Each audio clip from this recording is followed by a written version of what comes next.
트럼프 행정부가 한국을 포함한 60개국에 최대 12.5%의 강제 노동 관세를 부과하며 관세 전쟁을 다시 본격화했습니다. 미국이 이란에 대한 파상 공격을 재개하려는 듯 중동 지역 미군 병력을 대폭 증강 배치하고 있습니다. 트럼프 행정부가 6월부터 불법 체류자 체포를 한 달 10,000명 늘리는 동시에 형사범죄자 비율을 63%로 대폭 늘렸다고 국토안보부가 밝혔습니다. 2025년 한 해 트럼프 행정부의 강경 이민 정책과 관세 부과 등으로 고용 창출과 경제 성장에서 득보다 실이 많았다는 지적이 나오고 있습니다. 인공지능이 인간의 통제를 벗어나 외부 사이트를 해킹한 사건이 발생하자 미국 정치권이 AI를 강제로 멈출 수 있는 AI 킬 스위치법 도입에 나섰습니다. 시청자 여러분 안녕하십니까? 워싱턴 뉴스 투데이입니다. 트럼프 행정부가 한국을 포함한 60개국에 최대 12.5%의 강제 노동 관세를 부과하며 관세 전쟁을 다시 본격화했습니다. 중동 전쟁으로 국제 유가가 급등한 가운데 추가 관세가 더해지면서 미국의 물가 부담이 더 커질 거란 분석이 나오는데요.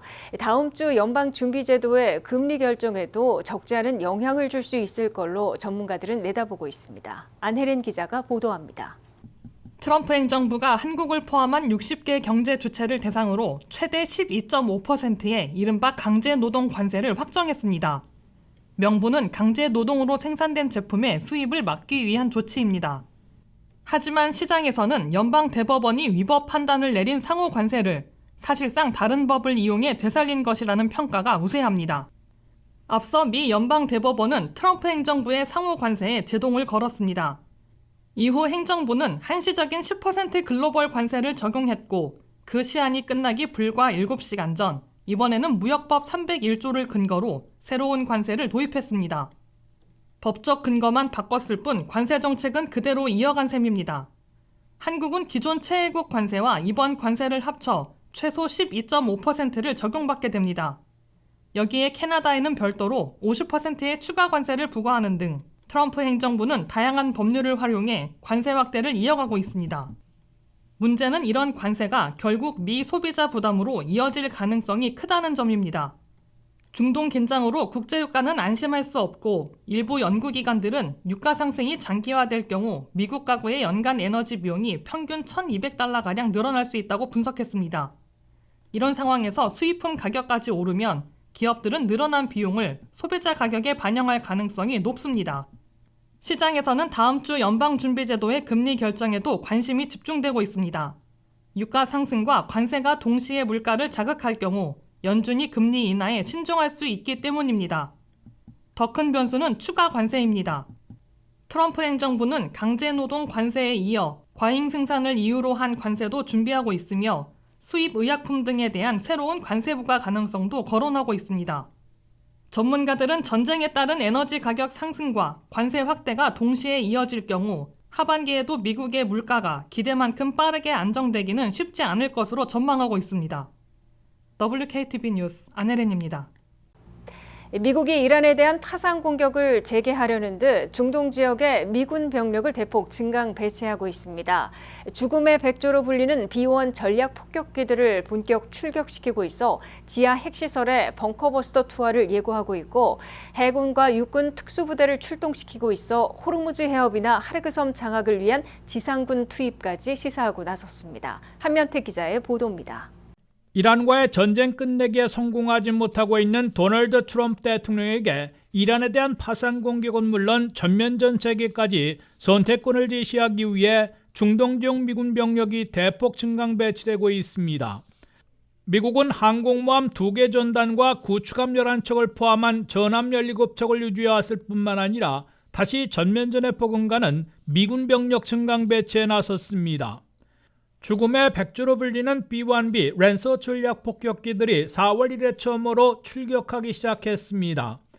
B-1 전략 폭격기의 출동은 미국이 이란의 산악지대에 있는 핵시설에 2,000파운드짜리 벙커버스터를 다시 투하할 조짐으로 해석되고 있습니다. F-35 스텔스 전투기, F-16 전투기들도 영국과 독일에서 중동 지역으로 증파되고 있습니다. EA-37 전자전기, 공중급유기들도 긴급 이동하고 있습니다. 미 해병 신속원정군 한 개 부대 2,500명과 육군 제82 공수사단도 출동 준비 태세를 갖추고 있습니다. 특히 특수부대 중에 특수부대라는 미 해군 네이비실과 특수작전 시의 선봉에서는 육군 레인저 부대도 중동 지역에 다시 배치돼 지상작전을 벌일 태세를 보이고 있습니다. 네이비실과 육군 레인저 부대가 출동 준비에 돌입한 것은 미국이 호르무즈 해협 연안이나 이란의 석유 수출 기지인 하르그 섬 등을 장악하는 지상작전도 불사할 것임을 경고하고 있습니다. 도널드 트럼프 대통령은 이란과의 휴전이 깨지고 호르무즈 해협뿐만 아니라 홍해의 바브 엘 만데브 해협까지 친이란 후티 반군에 의해 막히자 인내심이 소진되고 있어 전면전에 버금가는 대규모 공격에 나설 가능성을 시사하고 있습니다. 트럼프 대통령은 이란의 수도 테헤란까지 공격 범위를 넓히고 핵시설, 군시설뿐만 아니라 교량과 발전소 등 민간 기반 시설까지 초토화할 것으로 경고해왔습니다. 예멘에 있는 친이란 후티 반군의 홍해 해협 봉쇄와 사우디 유조선 공격에 대해 사우디아라비아가 보복 공격을 단행할 수밖에 없는 상황입니다. 이란이 중동 지역의 미군 기지들을 미사일과 드론으로 공격하자 바레인과 쿠웨이트가 처음으로 전투기들을 출격시켜 이란 공습에 나서 중동 지역 전반으로 확전되는 분위기를 보이고 있습니다. WKTV 뉴스 한면택입니다. 트럼프 행정부가 6월부터 불법 체류자 체포를 4만 3천 명 이상으로 한 달 10,000명 늘린 동시에 형사범죄자 비율을 63%로 대폭 늘렸다고 국토안보부가 밝혔습니다. 이는 불법 체류자 체포에 박차를 가하면서도 형사범죄자들을 위주로 표적 단속에 나섰기 때문으로 국토안보부는 강조하고 있습니다. 트럼프 행정부가 불법 체류자 체포 추방 작전을 조용하게 진행하면서도 체포 숫자를 대폭 늘리는 동시에 형사범죄 체포 비율에서도 성과를 거두고 있음을 부각시키고 있습니다. 첫째, 아이스 이민단속국은 6월부터 불법 체류자 체포를 대폭 급증시키고 있습니다. 아이스 이민단속국은 6월 한 달 동안 불법 체류자들을 4만 3,140명 체포해 5월보다 약 10,000명 급증시켰습니다. 공개적으로는 인정하지 않고 있지만 하루 2,000명 체포 쿼터를 새로 설정한 후에 불법 체류자 체포가 급증하고 있다는 분석이 나오고 있습니다. 7월 11일 현재 하루에 체포하는 불법 체류자들은 평균 1,474명으로 아이스는 밝혔습니다. 이를 체포 쿼터 2,000명에는 못 미치고 있으나 한 달 중에 수차례 2,000명 체포를 넘기기도 한 것으로 나타났습니다. 올해 1월부터 5월까지는 한 달 체포 숫자가 모두 4만 명 아래였습니다. 올 1월에는 39,700명이었고 미네소타 총격 사망 사태로 2월에는 31,800명으로 급감했습니다. 3월에는 32,500명, 4월 33,000명, 5월에는 34,000명을 체포했습니다. 그러다가 6월에는 43,000명으로 10,000명 급증한 것입니다. 둘째, 체포되는 불법 체류자들 가운데 형사범죄자 비율이 대폭 높아지고 있습니다. 국토안보부는 7월 11일 현재 체포된 불법 체류자들 중에 형사범죄 비율은 63%로 올해 초 56%에서 7%포인트나 올라갔다고 밝혔습니다. 아이스 통계에 따르면 7월 11일 현재 체포된 불법 체류자들 중에 형사범죄자들은 36,550명으로 전체의 63%를 차지해 범죄 전력 없는 21,680명보다 훨씬 많았습니다. 이에 비해 1월 25일에는 형사범죄자들이 33,600명으로 56%를 차지한 반면 범죄 전력 없는 불법 체류자들은 26,000명이었습니다. 이는 이민 단속 방식을 최대 2,000명 대규모로 동원해 대대적으로 강력 단속을 벌이다가 1월 말 미네소타 총격 사망 사태로 조용한 작전으로 위험한 인물부터 체포하는 표적 단속으로 바꾼 결과로 국토안보부는 강조하고 있습니다. 트럼프 2기 행정부 첫 해인 2025년 한 해 강경 이민 정책과 관세 부과 등으로 고용 창출이 전년보다 100만 개 이상 줄고 경제 성장률은 0.2%포인트 빠진 것으로 계산되고 있습니다. 트럼프 첫 해 연간 일자리 증가는 18만 개에 그쳐 전년도 146만 개보다 100만 개 이상 급감했으며 경제 성장률은 전년도 2.8%에서 2.1%로 냉각된 것으로 나타났습니다. 한면택 기자입니다. 도널드 트럼프 대통령이 2기 임기를 시작한 2025년 안에 초강경 이민 정책과 관세 부과 등 때문에 미국 경제에는 득보다는 실이 더 많았던 것으로 지적되고 있습니다. 첫째, 트럼프 첫 해에는 고용 창출, 일자리 증가에서 눈에 띄는 냉각을 가져왔습니다. 연방노동부가 발표한 2025년 안의 일자리 증가는 1차 발표 때에는 58만 4천 개였다가 수정 발표 때에는 18만 1천 개에 그쳐 2003년 이래 최저치를 기록했습니다. 이는 바이든 시절인 2024년도에 1차 발표 200만 개 증가와 수정 발표 때 146만 개 증가에 비하면 100만 개 이상 급감한 겁니다. 초강경 이민 정책으로 2025년 안에 이민 노동자들 182만 명이나 미국을 떠났다고 연방 재무부가 밝혀 그만큼 미국의 노동력이 급감한 것으로 간주되고 있습니다. 트럼프 행정부의 국경 봉쇄 정책으로 트럼프 첫해 1년 동안 국경에서 붙잡힌 이 외국인들은 9만 명으로 바이든 시절보다 96%나 급감했습니다. 반면 강제 추방 90만 명에 자기 추방 자진 출국이 220만 명으로 310만 명이나 미국을 떠난 것으로 국토안보부가 발표했고 그중 일하는 이민 노동자들이 182만 명인 것으로 연방 재무부가 산정했습니다. 여기에 공식 통계는 아직 발표되지 않고 있는 합법 영주권 발급도 한 해에 110만 명 정도에서 반감됐을 것으로 추산되고 있습니다. 둘째, 미국의 경제 성장률이 당연히 낮아진 것으로 나타났습니다. 예일대 연구보고서에 따르면 트럼프 강경 이민 정책만으로 미국 경제 성장률을 0.2포인트 떨어뜨렸을 것으로 추산했습니다.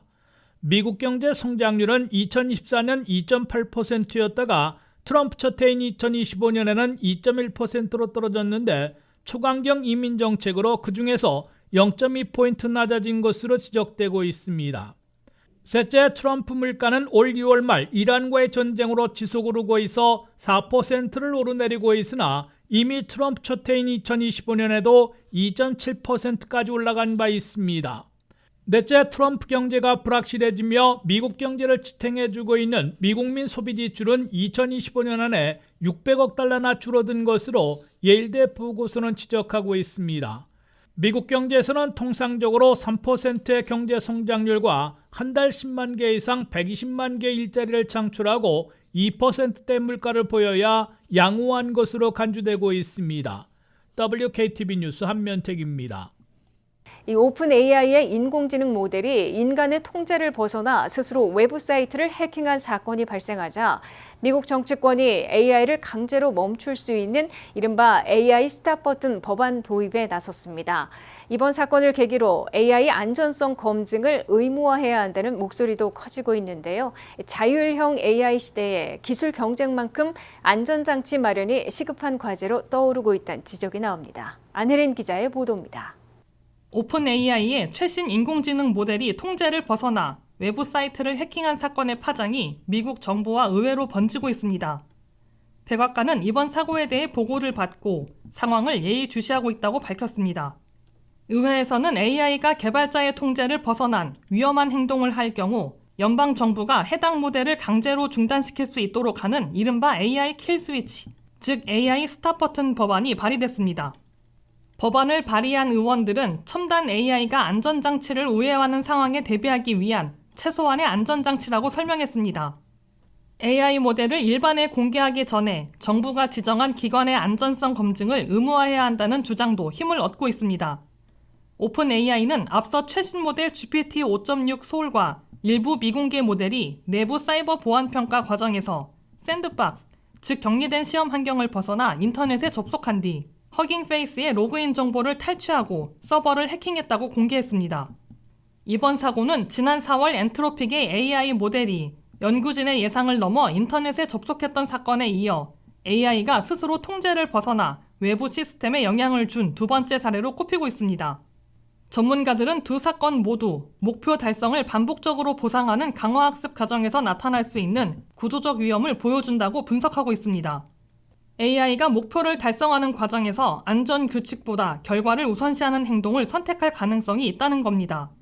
다만 보안업계 일각에서는 이번 사고가 샌드박스 관리 과정에서 발생한 오픈 AI 측의 인적 오류일 가능성도 제기하고 있습니다.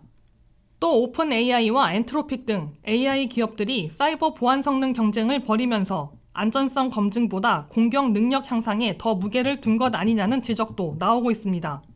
전문가들은 자율형 AI가 빠르게 발전하는 만큼 기술 경쟁뿐 아니라 이를 통제하고 검증할 수 있는 제도와 안전기준 마련이 시급하다고 강조했습니다. WKTV 뉴스 안혜린입니다. 이상으로 워싱턴 뉴스투데이를 마치겠습니다. 시청해주신 여러분 고맙습니다.